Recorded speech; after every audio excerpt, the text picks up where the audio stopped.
Baik, sekitar 1,7 juta guru kepala sekolah pengawas yang belum memiliki sertifikasi.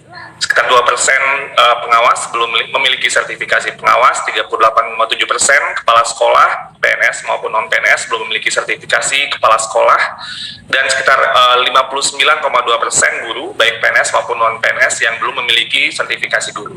Dan proporsi terbesar memang ada di kelompok guru non-PNS. Ini data-datanya seperti yang ada di sini. Nah, salah satu penyebabnya kenapa ini terus bertambah adalah setiap kali rekrutmen yang kita lakukan bukan saja di swasta tapi juga di ASN itu tidak mensyaratkan sertifikasi sebagai bagian dari syarat rekrutmen untuk menjadi guru. Sehingga terus setiap guru yang direkrut selalu ada utang secara berkelanjutan untuk melakukan PPG dalam jabatan karena sudah direkrut lebih dulu untuk menjadi guru. Dan inilah masalah yang kemudian kita identifikasi dan nanti akan saya jelaskan apa rencana kita ke depannya. Lanjut, boleh ke slide berikutnya. Nah, jika kita hitung, slide berikutnya.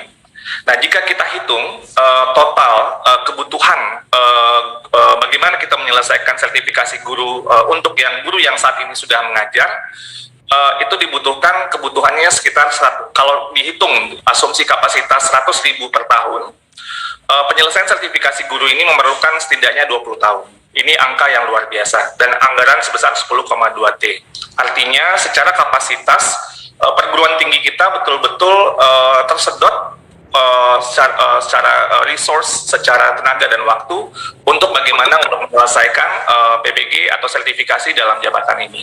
Nah, kalau kita breakdown lagi angka 1,7 tadi, itu terdiri dari 1,3 juta yang sudah memiliki S1 sesuai dengan kualifikasi minimum Undang-Undang Guru dan Dosen, namun belum mengikuti PPG. Ada 87.000 dari PPG dan yang menerima sertifikasi. Pak Heru langsung di-mute, Pak Heru.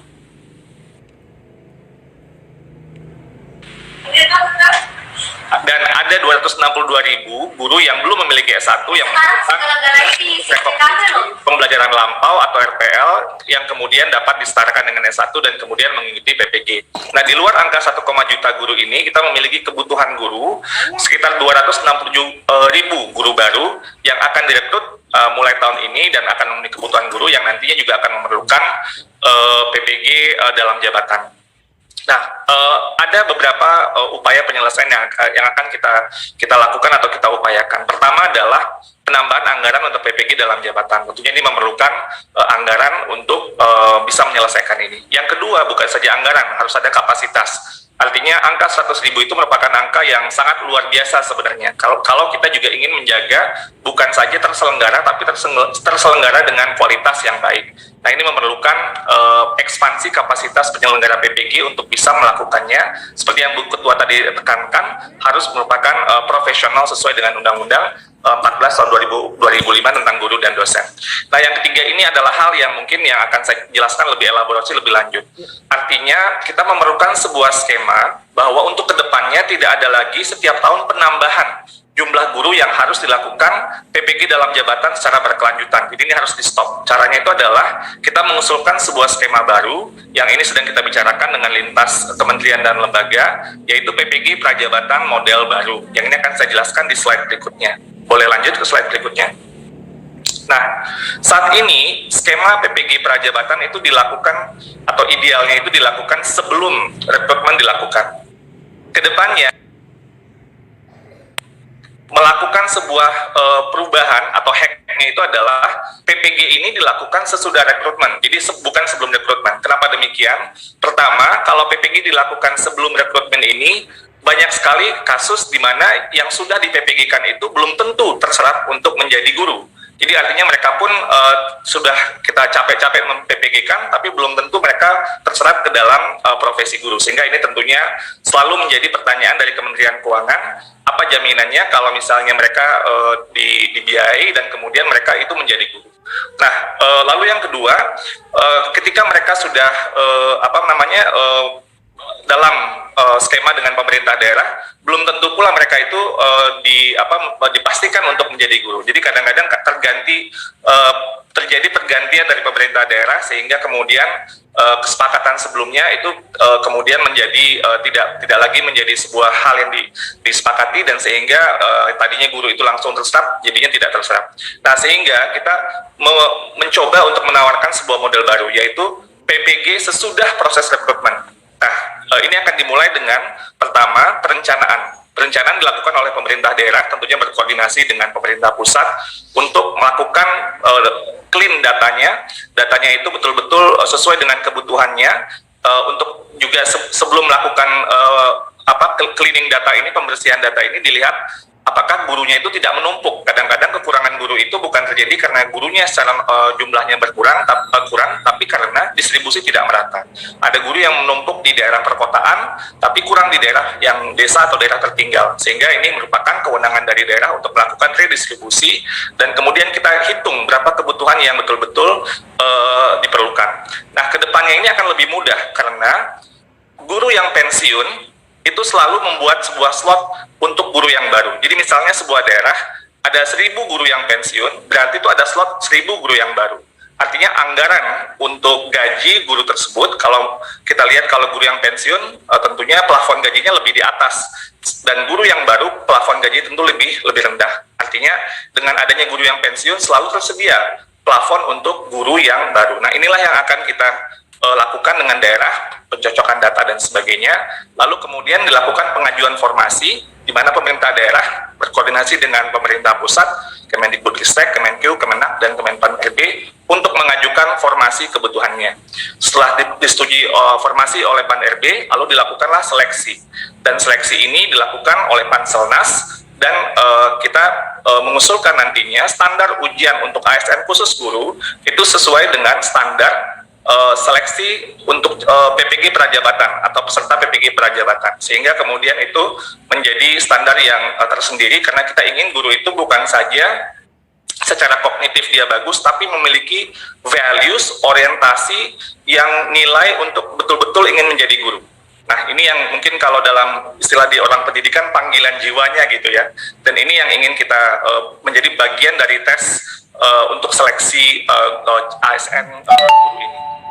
Lalu setelah lulus seleksi, maka dilakukanlah penempatan dan pengangkatan oleh pemerintah daerah. Namun mereka tentunya masih menjadi CASN atau perlu untuk melakukan sebuah latihan dasar atau latsar. Nah, pelatihan dasar ini biasanya rentang waktunya adalah 1 tahun. Jadi tidak langsung mereka akan menjadi ASN karena mereka harus menyelesaikan latsar ini. Nah, kalau mereka tidak lulus latsar itu tidak bisa menjadi CASN, itu menjadi ASN tentunya. Nah, disinilah kita memiliki ruang bahwa untuk CASN-nya ini kita lakukan di sini pendidikan profesi guru. Ini akan jauh lebih hemat, jauh lebih memenuhi target, dan akan menjadi jauh lebih relevan pendidikan gurunya.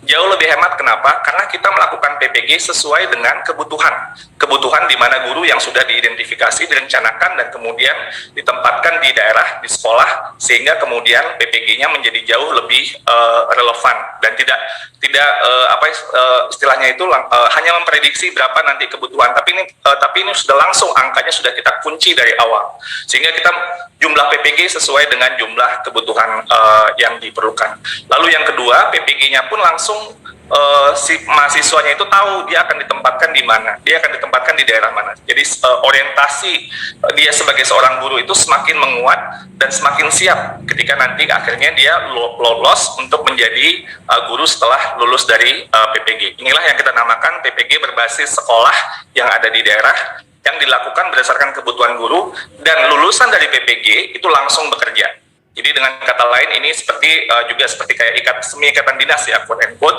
karena mereka harus bekerja sesudah itu karena sudah ada penempatan dan pengangkatan oleh Pemda. Dan induksi pun terjadi secara terintegrasi. Induksi ini artinya orientasi tempat kerja baru itu sudah langsung terlaksana dengan adanya PPG dengan model seperti ini. Sehingga setiap nanti ada guru yang pensiun, kita sudah antisipasi dari awal 2 tahun sebelumnya, kita lakukan perencanaan dan kemudian kita PPG-kan mereka, sehingga ketika mereka bertugas menjadi guru, itu mereka sudah pertama menjawab kebutuhan guru di daerah, kedua sudah ada sertifikasi, jadi nggak ada lagi utang sertifikasi nantinya. Jadi sudah langsung memenuhi itu dan memenuhi tentunya ketentuan seperti yang Bu Ketua bilang tadi, undang-undang guru dan dosen. Ini yang kita harapkan model ke depannya, sehingga kita tidak lagi menambah masalah terus. Yang terjadi saat ini adalah kita terus menambah masalah karena kita terus merekrut guru-guru yang tidak tersertifikasi. Nah, ini yang ingin kita lakukan dan akan lebih hemat karena PPG-nya pun hanya dilakukan sesuai dengan kebutuhan yang sudah diidentifikasi dari awal. Nah, ini skema untuk sekolah negeri. Untuk sekolah swasta, slide berikutnya, itu kira-kira konsepnya sama, yaitu PPG-nya itu dilakukan sesudah rekrutmen. Namun dalam hal ini, kalau tadi proses rekrutmennya oleh pemerintah, kalau di swasta rekrutmennya oleh sekolah swasta, dan tentunya mereka akan ikut PPG dan baru bertugas menjadi guru. Sehingga di sekolah swasta pun kita bisa menjaga bahwa guru yang direkrut itu juga guru yang profesional, yang sudah lulus dari pendidikan profesi guru. Untuk swasta tentunya ada swasta yang lebih mampu bisa melalui biaya yayasan. Untuk swasta yang memiliki mungkin kurang kuat secara finansial, kita akan sediakan skema insentif. Lalu kemudian PPG biaya mandiri tetap ada, tapi ini merupakan mungkin opsi yang tidak menjadi prioritas, karena yang kita utamakan dulu adalah menjawab kebutuhan yang ada di masing-masing sekolah, baik negeri yang tadi maupun yang swasta. Mungkin kira-kira begitu penjelasan kami untuk PPG prajabatan yang model baru yang mudah-mudahan akan menjadi mekanisme supply baru sehingga menjawab kebutuhan untuk guru ke depan, karena kalau gurunya terus tidak disediakan, maka akan terus muncul guru honorer dan akan terus muncul masalah sertifikasi yang tidak selesai. Jadi ini merupakan jawaban dari solusi berbagai macam masalah yang sedang saat ini